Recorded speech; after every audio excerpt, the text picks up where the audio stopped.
Anyway.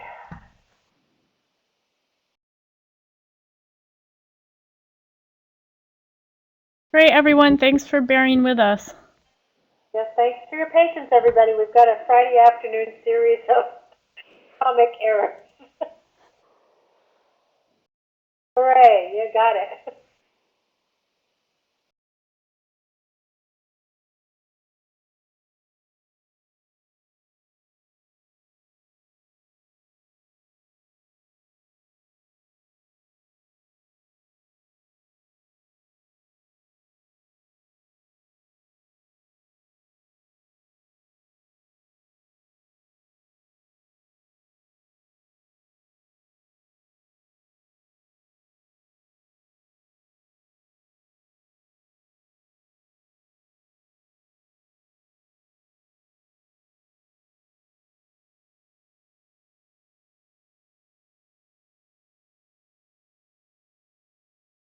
Welcome, Brian.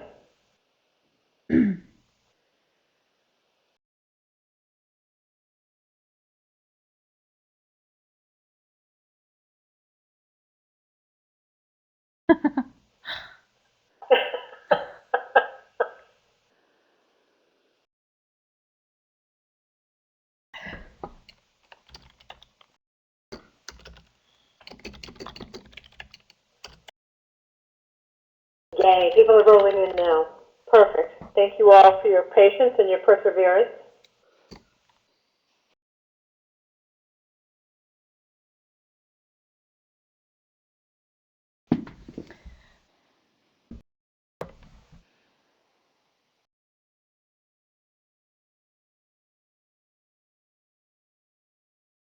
So we'll give everybody just 3 more minutes in case they had trouble, and I'll check my email to see who's, if anybody's running up some red flags.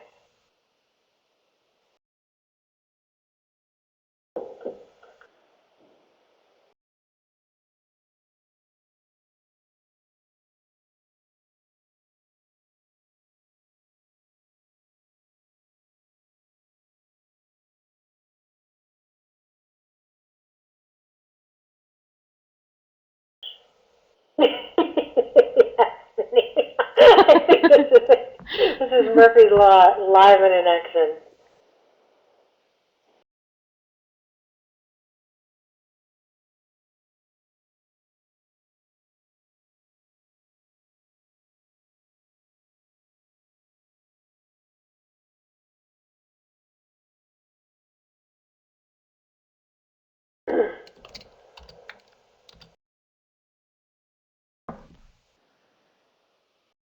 So the good news, guys, is that today's presentation is not going to take the full time anyway, so we're still going to get you out of here on time without talking at the speed of light.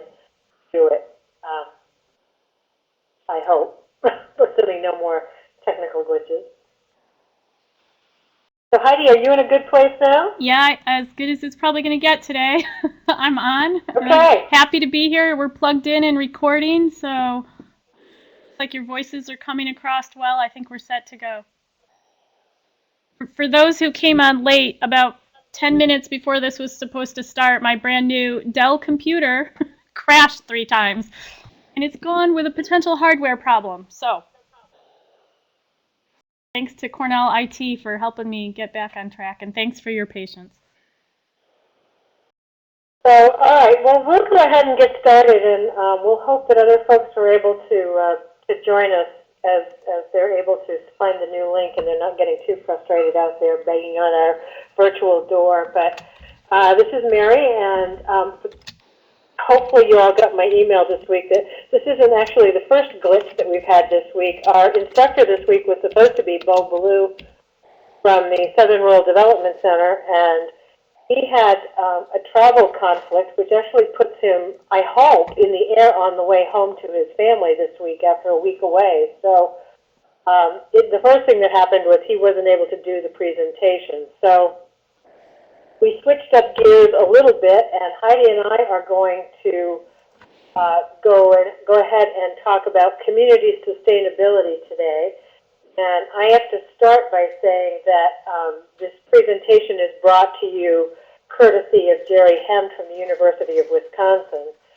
And so, as they say in the acknowledgement on the books, any mistakes are my own, but I deeply appreciate Jerry's willingness to let us drop back and punt and use his community sustainability module this week. And I certainly appreciate all of you and your flexibility and willingness to go along with us. And I apologize again for the beginning glitches. I don't know what happened, and I'm not going to think too hard about it because sometimes you make yourself crazy doing that. So I'm going to go ahead and get started here. And Heidi, when you want to pipe in, please feel free to do so at any point. Okay. And if my voice fades away, just shout at me. So as you can see by the screen in front of you, we are approaching the end. This is the penultimate session of our series, and we'll be done next week, finishing up with the community development process. But this week we're going to talk a little bit about sustainability. So I hope you'll all have some stories to contribute and some thoughts and some ideas as we progress along. Learning objectives this week are,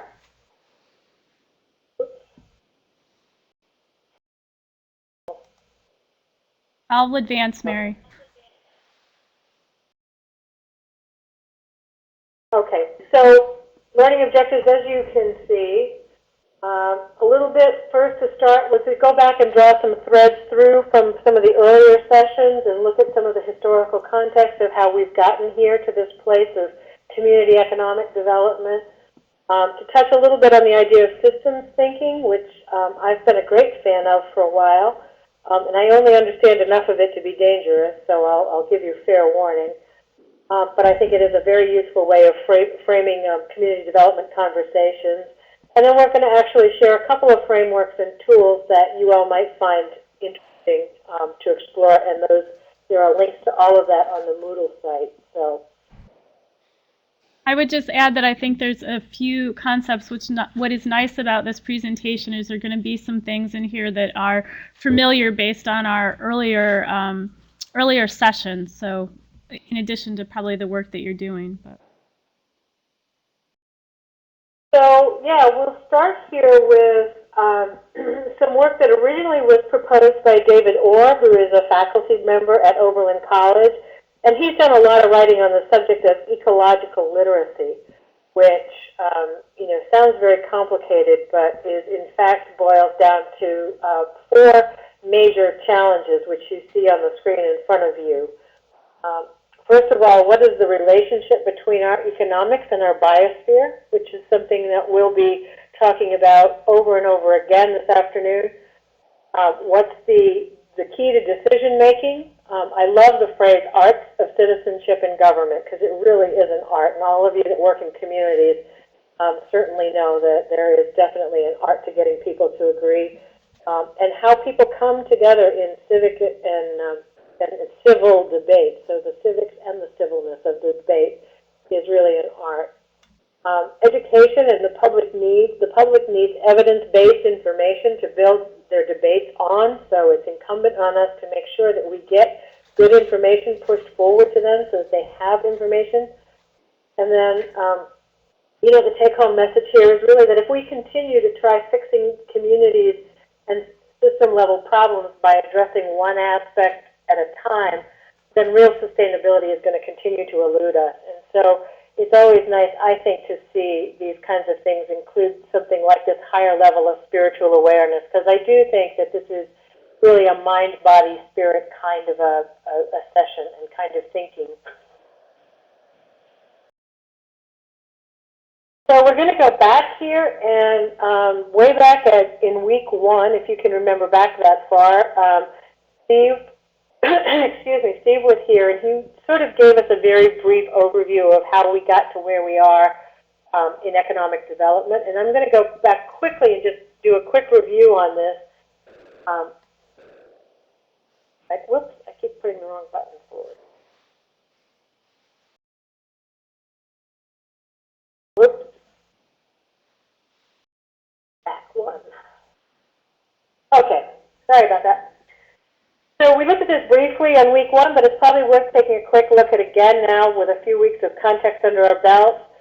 This is considered, there are traditionally considered three waves of community economic development. We're going to propose a fourth wave today. But economic development wasn't even a discipline area until after World War II. So in many respects, everything that we're discussing here is relatively recent, or at least has taken place in my lifetime.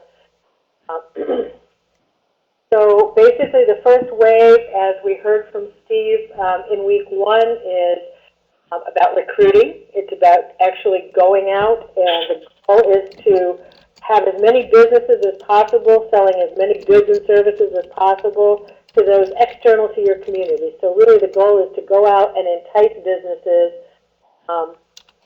with whatever it takes to get them there, financial incentives, industrial parks, whatever it takes, to get them to come and build in your area. And this is probably a good place for me to say that while I'm presenting these as discrete waves, they're all still with us, and I still have communities who spend an awful lot of their time trying to figure out how to do economic development by recruiting, and they're still building industrial parks. And I could give you the names of 4 or 5 industrial parks that are sitting vacant in communities right now. So basically, in the last 2 generations, there's really been no net job generation in manufacturing and industry. So this business of chasing businesses and recruiting businesses hasn't been really as successful as it might have been. The second wave, which again will sound familiar because it came directly from the very first week of, I did it again. The first week of training, and then Stefan Getz referred to it again during his session on economics. But this is cost competition, and this is really all about instead of going out and recruiting new businesses, why don't you pay attention to the businesses that you already have? Why don't you invest in us? We're already here. We could grow. We could expand. We could hire more workers. We could pay better wages. Diversification became a compelling concept in this wave. The beginnings of vertical integration came along. There's an internal tension, of course, between attracting new businesses and taking care of the businesses that you already have. So you can still, again, you can see both of these waves are still abundantly present in many rural communities. Is anybody, you can just sort of raise your hand, is anybody working with communities that are still really stuck on either importing businesses, recruiting businesses, or this competition? Heidi's hand is up. Yep. Remember that your hand raising is in your bottom left corner, your little person.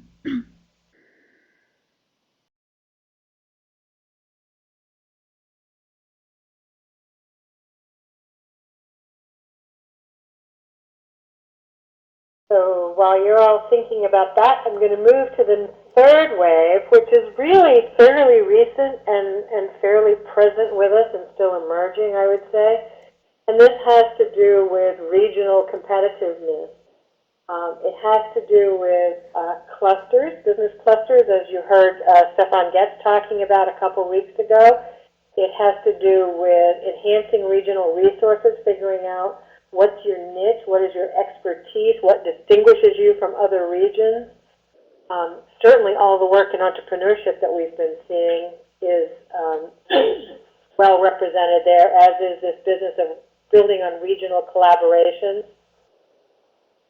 And this is where you begin to see a real emphasis on human capital for the first time, and the creative economy piece, which, of course, Richard Florida has helped to make a household term name. And I think the point being the bridging between the economic and the community development really starts to happen here. It's thinking about having economies which are connected to communities folks want to live in and work in, and vice versa, having the communities where folks can have a vibrant, good living. So that takes us up to the present. Now I want to talk a little bit about this almost like a parallel universe for those of you Fringe fans out there. And this is community sustainability, which could be considered a fourth wave in this maturing of how we look at economic development and community development. It's been growing, I would say, parallel to the other waves since really about the 1980s, but it was very often considered sort of the alternative, quote-unquote, perspective, kind of the hippie, tree hugger, granola-loving perspective. There's some of you that will resonate with that, I'm sure. I hope I'm not the only one. But it has gained a lot of recognition, and many would argue that sustainability has now really evolved into a community economic development school. It's spawned a new paradigm of change, which is forcing even more integration of that community economic development that Heidi was just talking about, with the goal being, of course, sustainability. And you see it in things like green-collar jobs and the whole green industry that's starting to crop up. You see it in alternative energy sources, all the work in local food systems, ecotourism, the triple bottom line approach, which is people, planet, and profit, if anybody's interested. And I'm sure then there's other things that have been associated with that triple bottom line as well. Industrial ecology, cautionary principle, which we'll sort of talk about. And then transition towns, and eco-municipalities, all the post-peak oil communities that are springing up in a lot of rural communities. Those all have a part to play in this community sustainability wave that's really sort of starting to crest now. Anybody have any thoughts about that that they want to share at this point? Because we're gonna quickly go just as a quick review over all of these, and I would love to hear your thoughts about any of these. Again, you know, there's the first wave was sort of the traditional industrial model. It did not involve human capital. It did not address natural capital. It was all about the built capital. It was all about the factory. The second wave was a little bit more resourceful and was certainly more community-focused in the geographic sense. The third wave, you begin to see the human and social capital emerging. You begin to see the integration of community and economic development. People were talking about them. Interestingly enough, this is when I was hired, and my title in extension was a Mary, you there? Mary? Hello?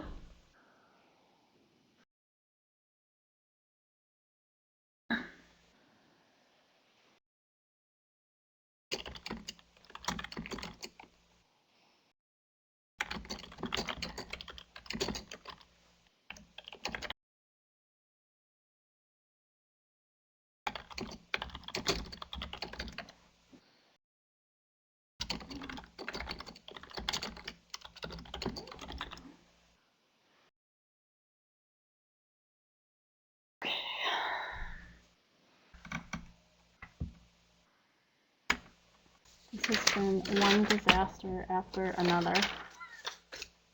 Did Rod tell you that my new computer just died 3 times? Yeah.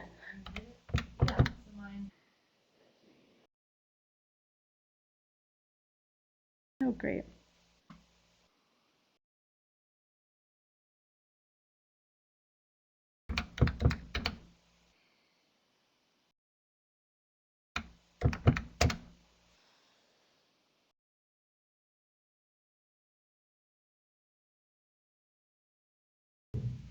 And you will be the 14th caller in the conference. To mute or unmute your line during the call, please press *6 at any time. And wrap their minds around sustainable development. Now, the interesting thing about this, well, you tell me. What words in there do you see that you think are particularly interesting?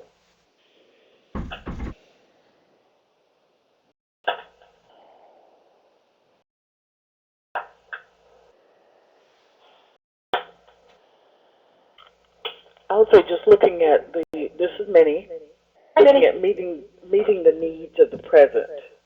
Mm-hmm. That's what stands out to me. And although we're talking about sustainability and maybe are we looking at the actual community groups in terms of making sure that they're sustained, they're maintained, not so much It could certainly be that. It could be trying to sustain the community itself, so even beyond the individual groups that are in it. That's true, just maintaining the current integrity of the community without necessarily making it all industry. Right, exactly. So this is, I'll tell you what's really striking about this, and maybe I'm the only one that's old enough to actually remember this, but this is the first time that anything around development actually mentioned anything about future generations in it. This is the first sort of real acknowledgement that we might have some responsibility to those that are coming after in terms of the quality of the decisions that we make. So it's really an intergenerational equity issue. And I know that those of you that have children and grandchildren probably think about this a lot. That just working at the university and seeing all the students come in every year, I know that it's very present on the minds of young people. What in the world we're doing to their communities and to their natural resource base. So interestingly enough, though, as if that wasn't a radical enough statement, there is a second paragraph to this attempt to define sustainable development, which you now see in front of you. And this has two really interesting things attached to it. One of which is a statement about the essential needs of the world's poor to which overriding priority should be given. So the idea of needs and the idea of there being safety nets in place, and the idea that there is the concept that everybody is entitled to some minimal or basic standards, quality of life kinds of priorities. That was pretty huge in the development field. And the other one is this idea of limitations, that actually that the planet might not be able to keep up, that there might be limiting factors that are even more pressing than our own innovation and our own ability to adapt and innovate and invent, that we might have to think about the natural systems. So this actually becomes a pretty interesting and pretty radical for the 80s, although that doesn't seem all that long ago to me, when you start talking about intergenerational equity and limits at the same time.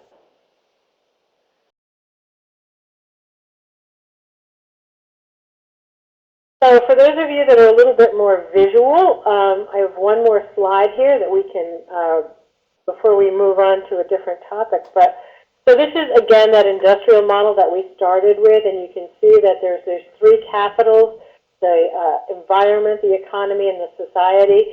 And in the early waves, they were three separate things. They acted just like silos, as if there were no connection, no responsibility, nothing at all. Then as you begin to move into sort of the more recent wave, you begin to see this interconnection, this sense that there is in fact some overlap, that there is some dependence on them, but there is still, there's still a piece of each of those circles that is living outside of the others and sort of being a standalone opportunity. So it was progress, but it wasn't progress in the way that we've now started to work. See in this slide, which is the sustainability model that is most recently being played with. And you see that it's fully nested with the environment at the bottom, meaning the environment is actually the foundation. It is the source of everything else that we're going to get and do and be. The society, the human piece, human capital, is then laid on top of that. And then the economy is laid on top of and nested into that one. So that you see these are now fully mutually dependent on one another. So we really begin to see visually that we have to take all these things. You can't pull one away.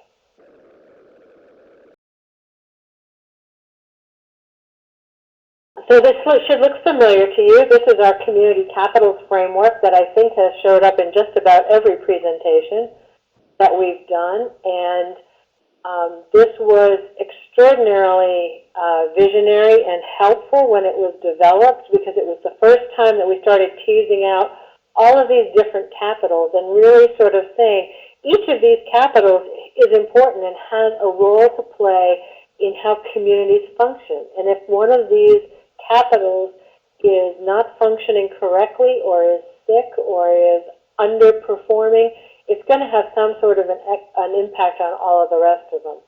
Now, the sustainability theorists and the people who are working on community sustainability have said this is a great model, but again, you have this overlapping, but you don't really have a good sense of the real how connected and embedded all of these are with one another. So they're taking a crack at building one, which looks like this, which I won't even pretend to try to describe to you. Although, again, you do see at the very foundation, the biggest circle out is the natural capital, that environment, and the social capital is the next one in. And then all of the others are sort of laid on top of that, but they are designed to be completely nested and embedded in one another so that you end up with this sense that you can't, you can't really tear them apart. They really are integral to one another.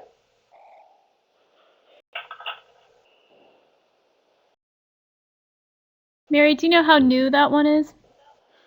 This is really new. This was probably not even 5 years old yet. I was just going to say, I don't think I've even seen. So any thoughts or comments about this, the capitals, any questions about these capitals, or anything that we've come up to date, or anybody have something to share before we move on? Because then I'll start talking a little bit about systems.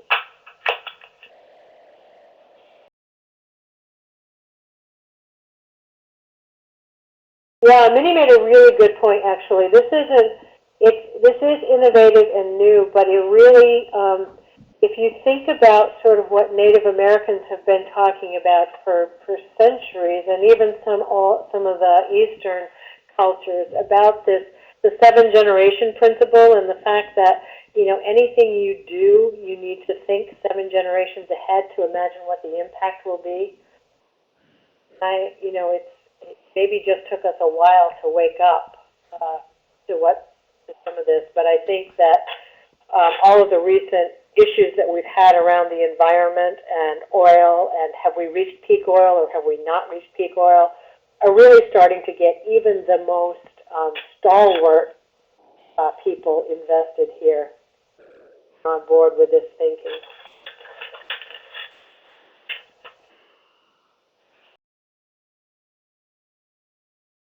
So, okay, what is a system? I don't know if any of you have taken any courses in systems, but we'll just presume for the moment that nobody has, and I'm not going to go very deep into it because it's very complex. It deserves probably not only a session of its own, but it would deserve a whole course of its own. And in fact, there's one in the building, but for right now, conventional thinking and what science has taught us and what the industrial economy taught us was how to break things into pieces and how to do reductionist thinking, and really to think of things, to break things apart. And systems thinking is kind of the antithesis of that. Systems thinking is really all about the relationships between the parts being almost as important as the parts themselves, and the fact that when you tear things into their pieces and dissect systems, you destroy that pattern of relationships and you lose something. You lose that synergy that is collected when parts are working well together.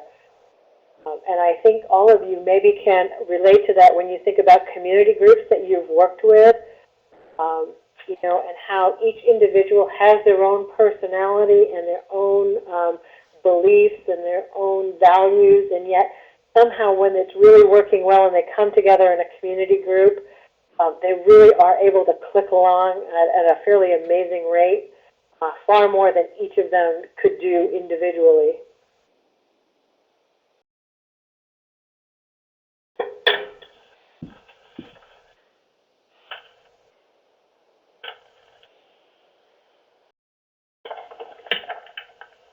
So anyway, so this is really just cautioning us once again to really look at the whole, to think about that. The analogy that I usually use with groups that I'm working with that don't have a background in systems thinking is sort of, you know, a salad. You can make a salad, and if you eat it with the friends that I eat with, there'll always be somebody who picks out the tomatoes, or there'll always be somebody who picks out the onions, or somebody who picks out the olives. Or, and with a salad, you can do that because it's the discrete. A salad is the sum of all of its discrete parts.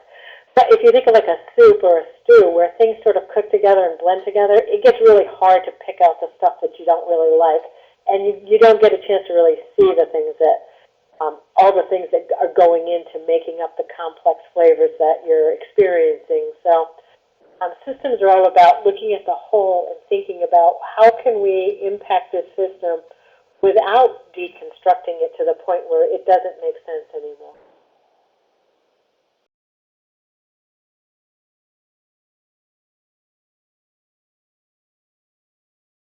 Okay, so here's a neat little chart that is basically ecosystem services, and it's going to get a little bit more complicated in just a second, but really what you see over on the left hand under the supporting piece is, you know, the essential building blocks of the ecosystem. And what you see on the right-hand column is how those building blocks actually get parsed out into things that we typically think of as community functions. So, for example, you see the provisioning of the community, you know, and that breaks out into growing food, having fresh water available, having fuel and fiber, having wood for building things. And then you see the regulation piece, which almost always follows the provisioning piece, which is, you know, of course we see this in overdrive today, but climate regulation, flood regulations, disease, water purification, you know, rules and regulations. I mean, some people would argue that that piece has gotten completely out of control. But then you see the cultural manifestations of these ecosystems too, the aesthetics, the places where we love to go camping and hiking, the parks that we value, the spiritual connections, the educational pieces of the ecosystem that we rely on, the recreational stuff, bike paths and trails and the community parks and town squares, things like that. So I think it's nice with this, Mary, to think about that bottom. If you go back to your nesting model of pushing from the bottom up to those other higher levels in which we talked about in terms of social and economic and all of those kind of things resting in that base. yeah, absolutely. Absolutely, and it gets even more apparent in this next slide here that I'm going to show you, which you won't be able to see very well, but you'll be able to see the important piece of it, which is, now you see on the left-hand side is the slide I just showed you. On the right-hand side are the constituents of well-being, and you know, if you're looking at this on a screen as small as mine, it might be hard to read, but it says, you know, these are the basic building blocks of community quality of life and well-being: security, basic materials, health, good social relations, freedom of choice and action. And you begin to see that basically the darker the lines and the thicker the lines is the higher the correlation between the functions of the ecosystem services and the provision of these constituents of well-being. So basically you begin to see this, the importance of our ecosystem in supplying the fundamental things that we consider essential for a good quality of life. And I think I'm probably preaching to the choir here, so unless there are specific questions about that, I won't belabor it too much.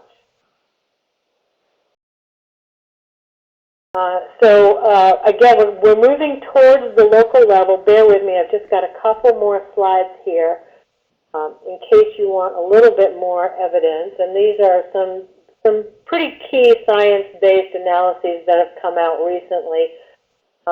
One of which is saying that 2/3 of our ecosystems and their services are already degraded or are being used in an unsustainable way. And the next one, I'm sure you've heard plenty about, which is the global climate change and the fact that regardless of what you want to blame or who you want to blame, the Earth is warming. It is in a warming trend. And the fact that we have so many humans living on the planet right now is definitely playing a role in that warming. Yeah, Patrick, I agree with you. It is hard to communicate to people.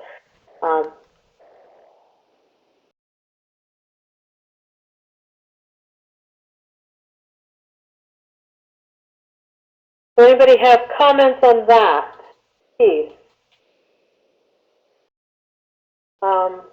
Patrick has made a comment that it's important, but it's hard to communicate. And I'll assume that he means it's hard to communicate to groups and to try to get buy-in, but and it is hard. But I would say that the evidence is becoming so apparent now that at least where I live, even the really staunch opponents of anything related to sustainability are really starting to give way, and the bubble is definitely moving toward at least the middle, if not to the sustainability side of things. And the way I think, Heidi, is that true where you are as well, or? Yeah, for sure. And I was just going to say, if you look at anything related to paradigm shift theory, that's usually the way it all starts to happen, is that you start to see cracks in the worldview and the way people know things. And you said, Mary, that the evidence becomes so overwhelming that you're forced into it. So although I think it's happening too slowly in many ways, I do think it's starting to happen. And I think it goes back to even thinking about the waves of economic development and what's becoming more mainstream in your comments about the way students, undergraduates are thinking now. There's just so much of this stuff that I can remember when I started in sustainable food systems nearly 20 years ago as a graduate student. It was just, all of this was alternative agriculture now, and I think local and regional food systems are much, much more mainstream. Right. And Patrick was talking about, he just clarified that he was actually talking about the ecosystem services, which I agree is it is really hard. And I think that little, the diagram that Jerry Hemd has created, or I'm assuming that I'm giving him credit because I know I didn't create it, is pretty helpful. And so I'm going to be borrowing that and using that with community groups that I talk to. And I would invite all of you to do the same by virtue of being here today.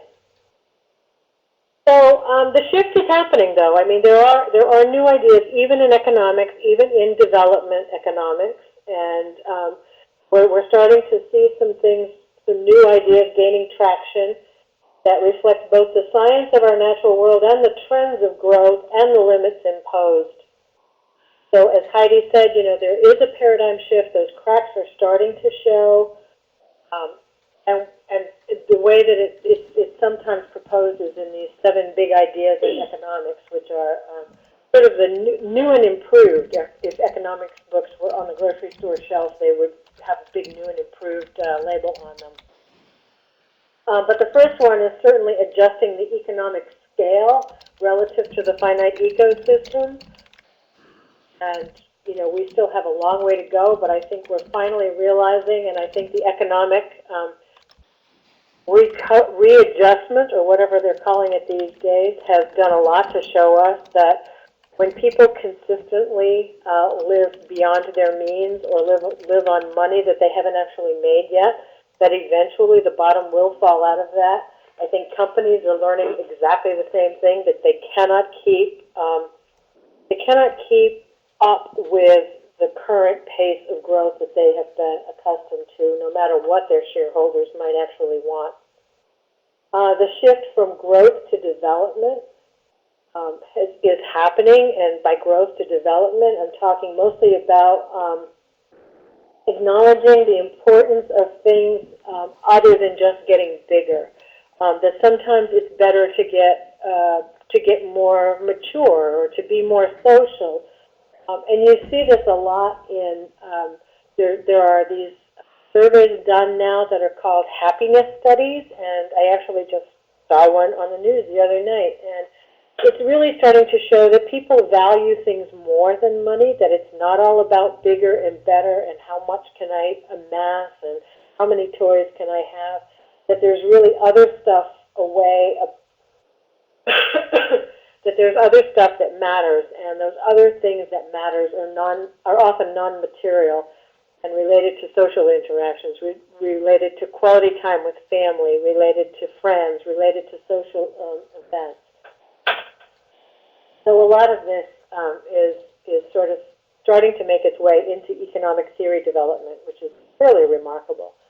The next one is huge. It's making prices tell the ecological truth. And we all know that many of the things that we have today, not the least of which is the food we buy at the grocery store, is really undervalued, and that there are ecological and in some cases even human costs that are just not being recovered adequately. The highway systems that we drive on are heavily subsidized. The gas that we buy for our cars, even though it seems really expensive to us, is still heavily subsidized. The food, of course, doesn't necessarily reflect the time that it took to grow or the care that it took or the shipping if it has traveled 3,000 miles to make its way to you.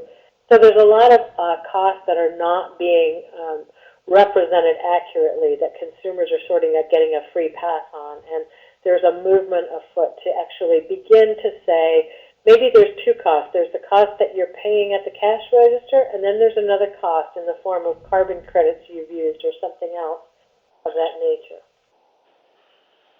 And then accounting for the ecosystems that we just talked about, those ecosystem services, and putting a value on those, trying to acknowledge that they do in fact exist, that there is a role.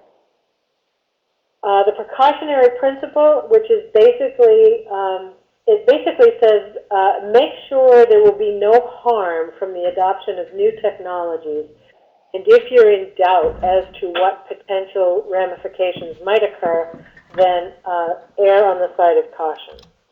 So basically, look before you leap, understand what exactly that you could be getting into, and make sure that if in fact that there's no turning back, you're aware of that before you get too far down the path and do irreparable harm.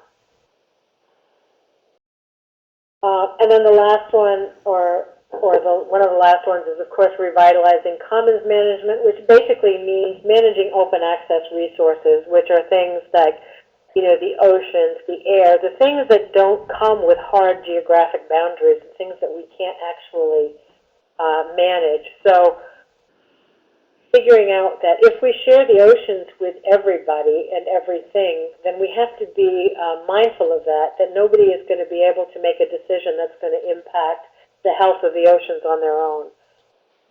These are really tough groups. I mean, we're going to get down to local community groups, but imagine working on these multinational, global kind of issues.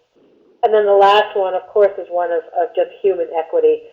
And in many parts of the world, women are still not valued as full participating members. And study after study shows us that communities work best and mature fastest when the work of women and the contributions of everybody are equally valued. So any thoughts or comments on those? Those are sort of the 7 new ideas in economics that are making their way through the ranks.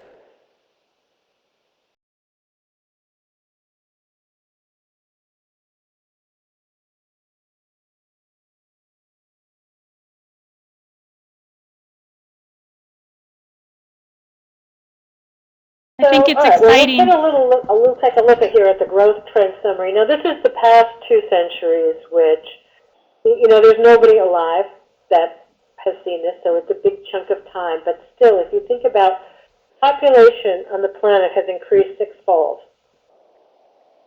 Energy use.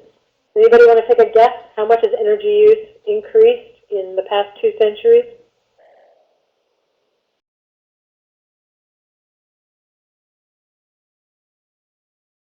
Quads. Guess? 80-fold. 80. Economy? Anybody? Any takers? Anybody want to guess on how much the economy has increased in the past 2 centuries?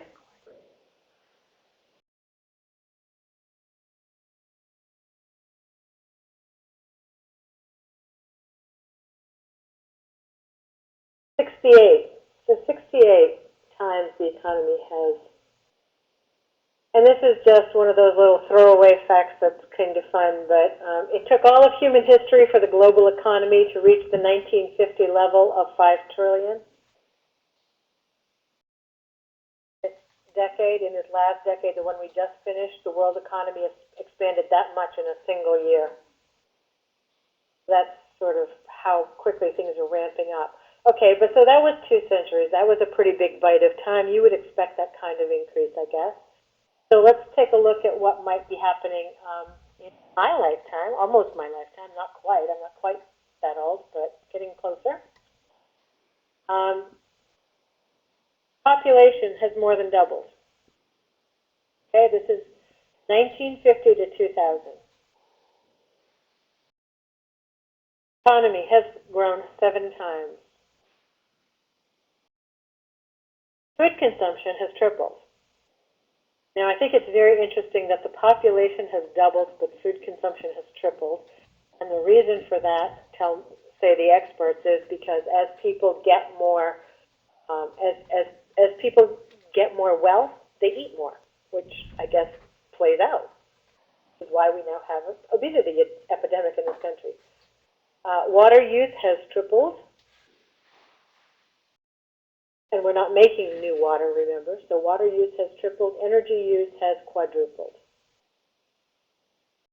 So does anybody think that this is sustainable? Does anybody think that the natural capital that we have, that we've been gifted with to work, is going to be able to continue to grow at this kind of a rate?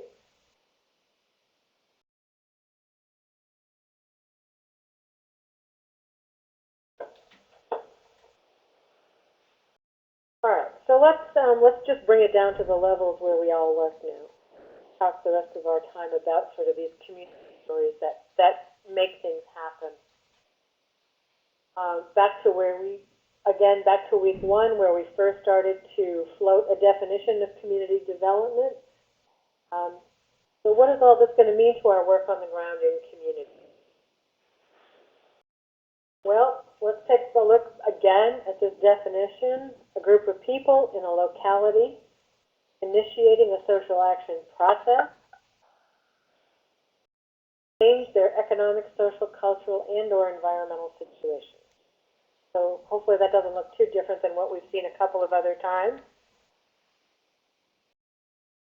This is the work that we all do, right? This is what happens when you go into a community.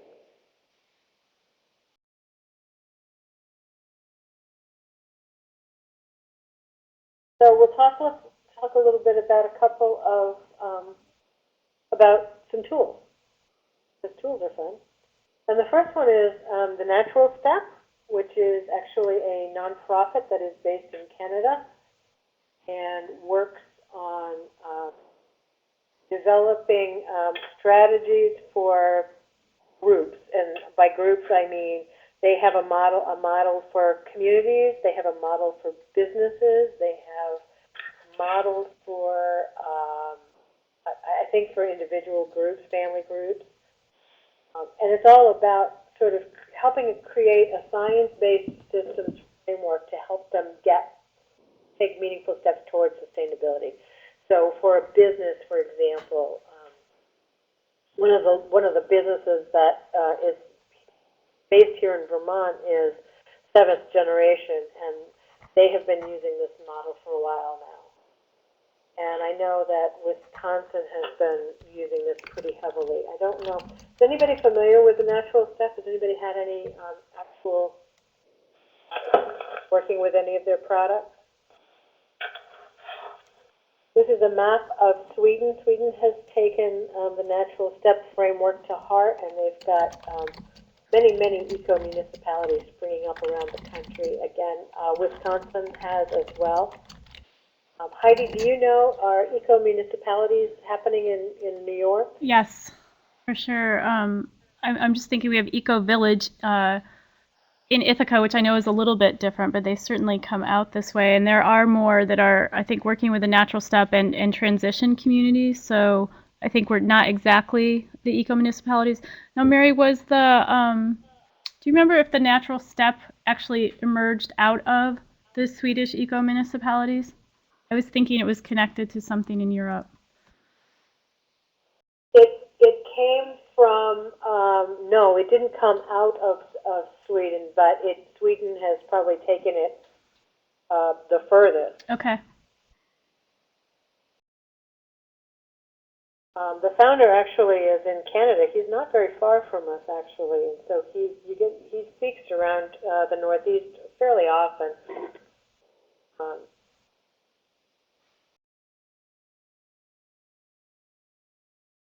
And the way that they begin to look at things is this is sort of their one of their better known graphics that they use with people. And you know, the societal demand for resources increase as people as the number of people increase, as people's wealth increases. It's just a normal happenstance event that as people have more, they want more. At the same time, resource availability and ecosystem ability to provide vital services decreases. So you see these two trend lines are on a collision course with one another. Oh, I see Barbara saying Stevens Point, Wisconsin has declared itself an eco-municipality and working towards 25%, so by 2025. That's excellent. So yeah, I know Wisconsin has a lot of communities, and it may be one of those regional differences is to where you are, which tools you use. But so anyway, you see these trend lines sort of heading on a collision course, and obviously if they should cross, that's trouble, because that means the demand for resources exceeds the resources that we're able to provide. The margin for action, that's the line where people can determine at which point have we gone too far. And I know if any of you are familiar with Bill McKibben's work and 350, that's been sort of his thing, is that if we get past this 350 part, climate change will be out of control. We won't be able to turn it back. So the idea of this natural step is to actually circumvent this funnel and to begin to work towards sustainability and to, in fact, if you can, even begin to reverse these and to get these trend lines moving away from one another.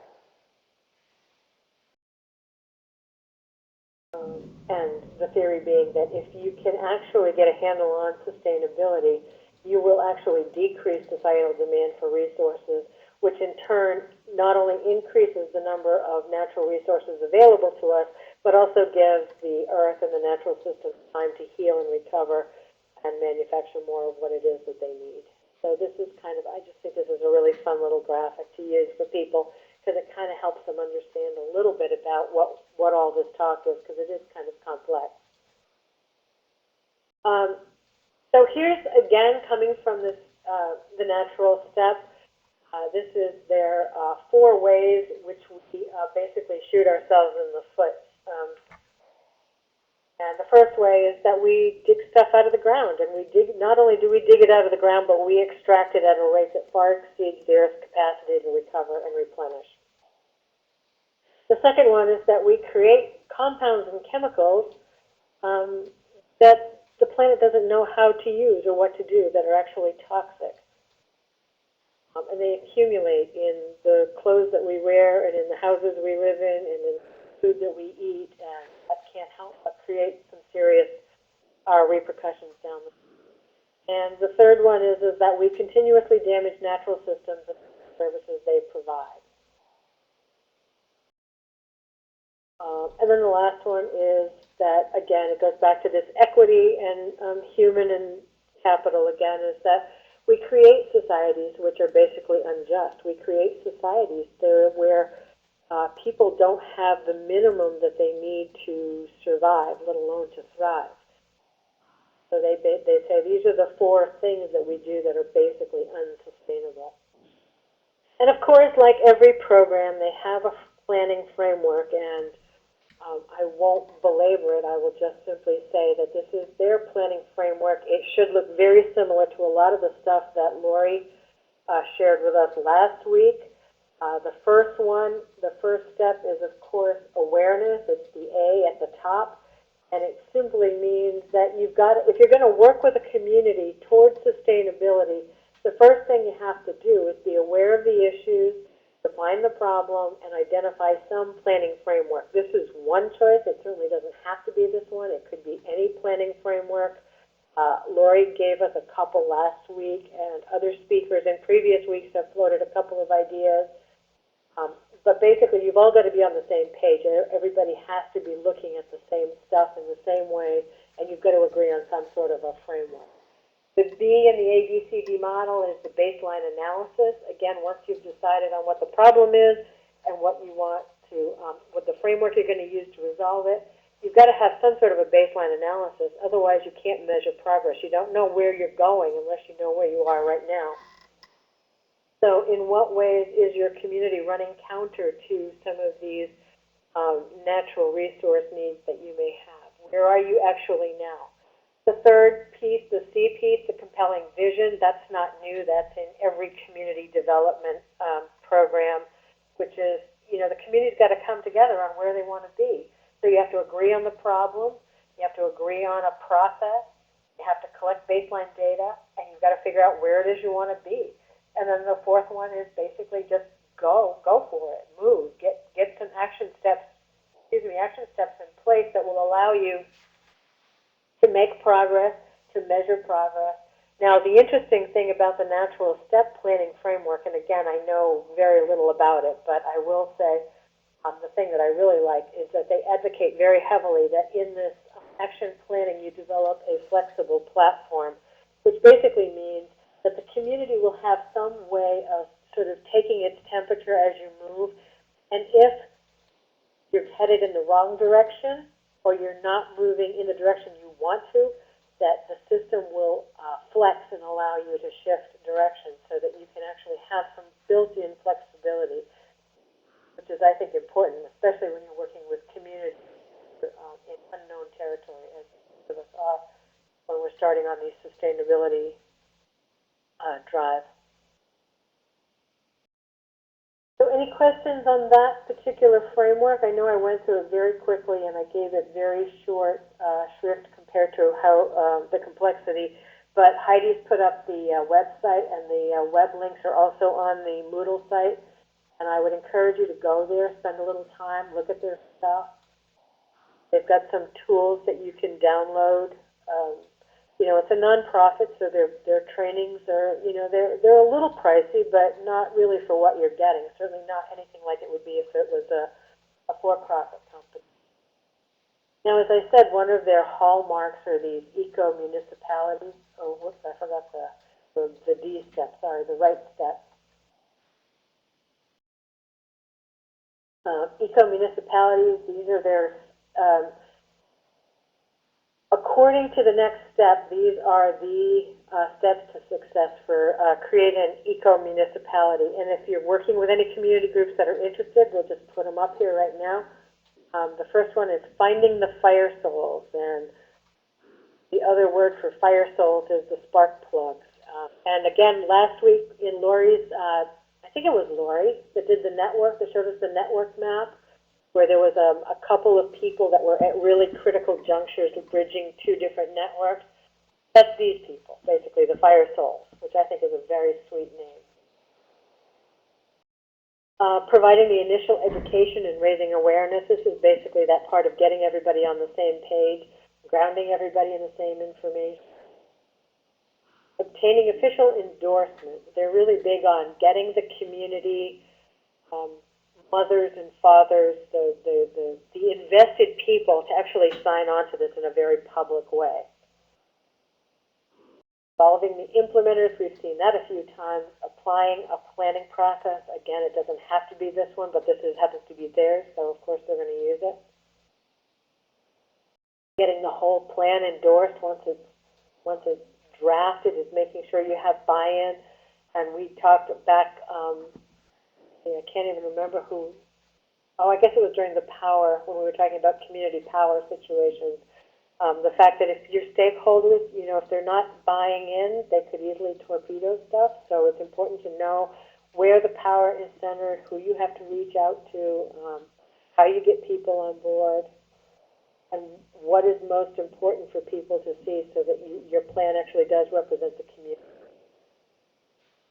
And then, of course, institutionalizing the change, because your fire souls at the very top, no matter how deeply committed, will eventually burn out, move away, or in some cases just pass on, and there will need sustainable systems in place, so it really does need to be institutional. Mary, I would just say that I think what's really nice about this module and the place that it has been throughout the history of the Foundations of Practice series is just what a nice job when you think about overall community sustainability it does in weaving all of the other pieces that we've talked about. So certainly the community development process, but then also the strategy pieces that we're talking about and how it all fits together when you think about the long-term success and sustainability of a community. So. Yeah, I hope everybody's really getting that. I'm trying not to hammer too hard on it, but this is where all the threads from all the previous sections start to come together, and it's about time because we're wrapping up next week, and next week is about process, and it's really about people moving and people management. So this is our shot at really bringing all those diverse threads back into place and weaving them into whole cloth, as it were. So here's another toolkit, which again comes to us from our friends in Wisconsin. I'm sure it has nothing to do with Jerry actually designing this, but this happens to be a really cool toolkit, which is available on the Moodle site. And it is specifically for working with local governments and teaching them how to lead by example and how to create sustainable systems within a community. Got a lot of tips and tricks and ideas, and I would certainly encourage you all to go to the Moodle site and download it. Even if you don't work with local governments, there are some things in there that can easily transfer to community groups as well. Has anybody, any of you, Barb, have you had any experience working with this particular module of this book? Or anybody else from the North Central region?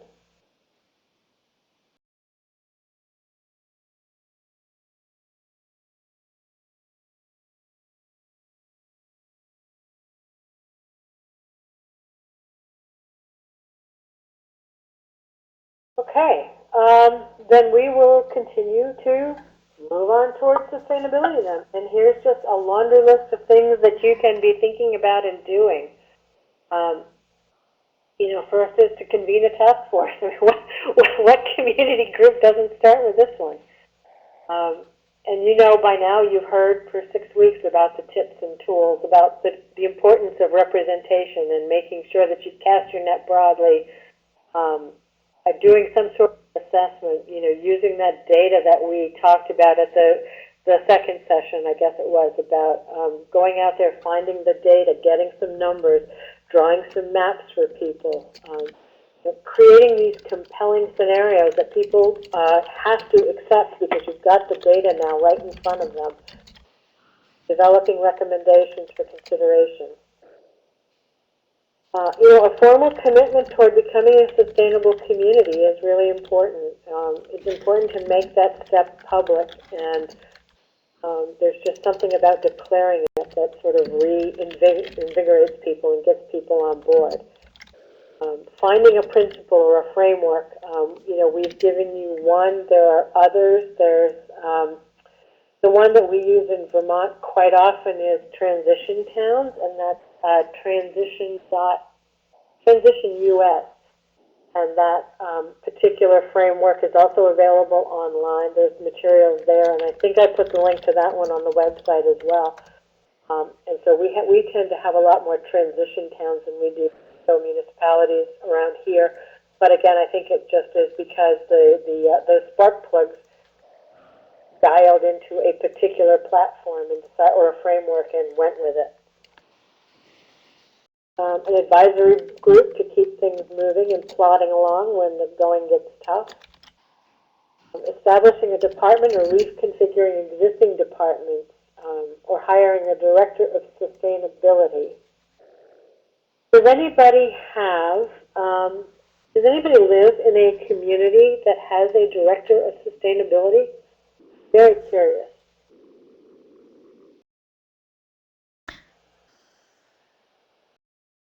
While others are thinking about Mary, I will just say again, I don't live in this community but work in it in Tompkins County in Ithaca. I'm not sure it's it's not based within the county, but there is Sustainable Tompkins, which works very closely with government agencies, businesses, and really serves that role here.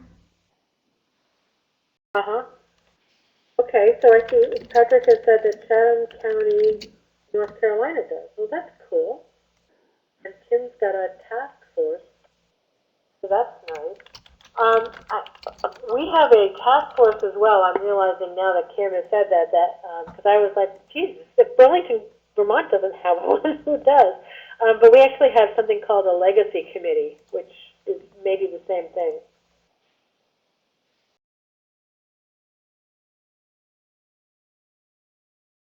Oh, good, great. Thank you, Barb, for that.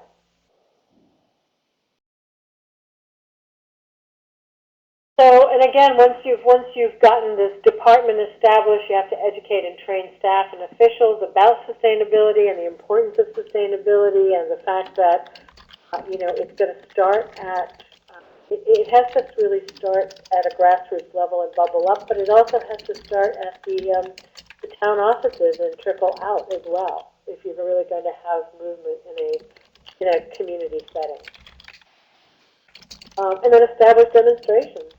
You know, keep it in front of people. Show people that something, you know, that they can make a difference. Show them in what ways you're making a difference. You know, we must have an energy fair twice a year now that we never used to have. But it really is about showing people how to make their own homes more energy efficient. We have social equity kinds of events that really sort of try to show a spotlight on housing and the fact that when a community doesn't have enough affordable housing, what does that do to the community? What are the consequences? When people don't have jobs that pay a livable wage, what are the consequences of those kinds of decisions? And I think what's so important about that is that goes back into that paradigm shift. So it's not only what's not working with the old paradigm, but what the potential of the new paradigm is, because I think that's really equally hard for folks to imagine sometimes. Absolutely. And then the last principle that they've shared as a step toward moving toward a sustainable community is, again, goes back to this business of really the full cost accounting. Making sure that people are aware of really what, not only what are the front-end costs, the direct costs, but really those back-end costs of closing a facility or program or post-closure care and monitoring. And but really, you know, what happens to a community when schools consolidate, which is a huge issue around here right now that we're discussing. What happens when you don't have people can't work in or near their hometown. What happens to structures and systems like volunteer firemen and volunteer first responders? How do you account for those kinds of things? And what happens to the quality of life when those things aren't available anymore?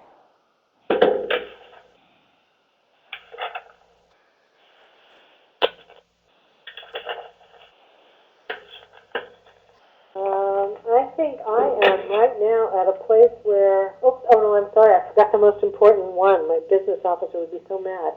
Measure, track, record, and report your results, of course. Monitor where you want to be. I mean, those kind of community maps, you know, we see them all the time for United Way. It's the big thermometer where you mark off the how much progress you've made and how close to your goal you're getting. Well, those things really work. Those things have a great purpose in communities. Communities like to get behind things and like to see what kind of progress is being made. So those kinds of community measures that everybody can see, that are in the local paper or in the general store or the post office or wherever it is people go, in the schools, you know, keep those indicators in front of people so that they're aware that something's happening, because sometimes some of these larger initiatives, change happens so incrementally that sometimes it feels like it's not happening at all. And then finally, don't forget the importance of publicizing and celebrating progress when it happens.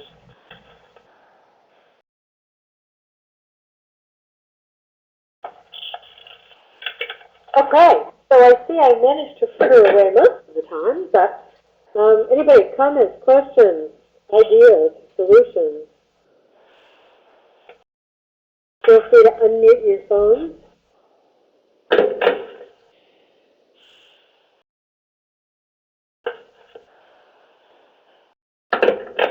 Just a reminder that next week is our last presentation. Our speaker is Deborah Tootle, so at least we're planning on our speaker being Deborah Tootle. She's from the University of Arkansas, and she's going to be talking about process.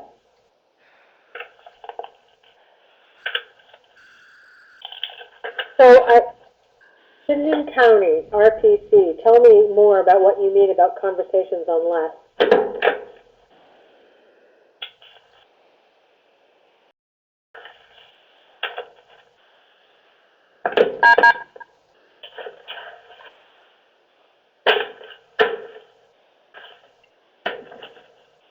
Let's see, just an acceptability to say improve energy efficiency and not to use the sustainable.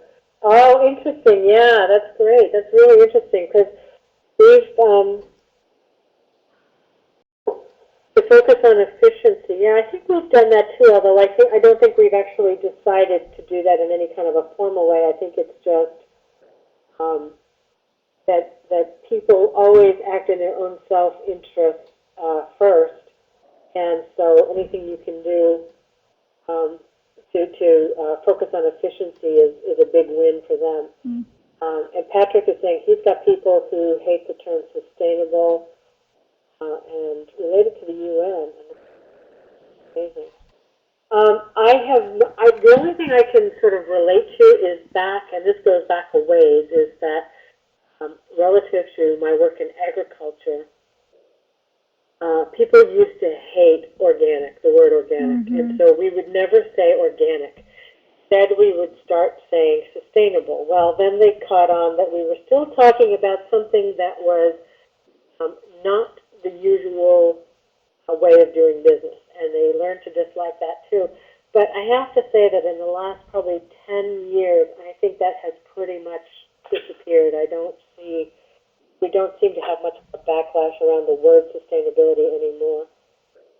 We certainly did, and I think about the same time frame you're talking about, Mary, when we talked about sustainable and conventional agriculture, there was kind of a backlash to the use of the word sustainable, and we needed to think about ways to get around that. So, and I'm sure there are regional differences in people's comfort level, and I think that's a cautionary tale for all community developers is be aware, as Kim has cautioned us, just know that words have power, know who your audience is, speak to them in words that make sense to them and that are not red buttons or red flags for them, because the last thing you want to do is turn off a group. Now, the challenging thing that happens more often than not where I am is that you have a group that's evenly split. So you would have a group who would maybe dislike the word sustainable, and then you'd have the other half of the group who would only resonate with the word sustainable. So those are always the tricky ones. Other comments, questions? and realizing that in the crush of all of the technical glitches and everything else that went on is that I didn't actually copy down the link to the evaluation, so I will send that to you by email, and I would greatly appreciate it. And I thank you again for your patience and your perseverance and for sticking with us in spite of all of our challenges. Heidi, any final words? No, I would just thank you, Mary. You definitely took the lead on this one, and I appreciate it all. I think you did a great job. Well, great, thank you. So we'll see you all next week. Have a terrific weekend, everybody.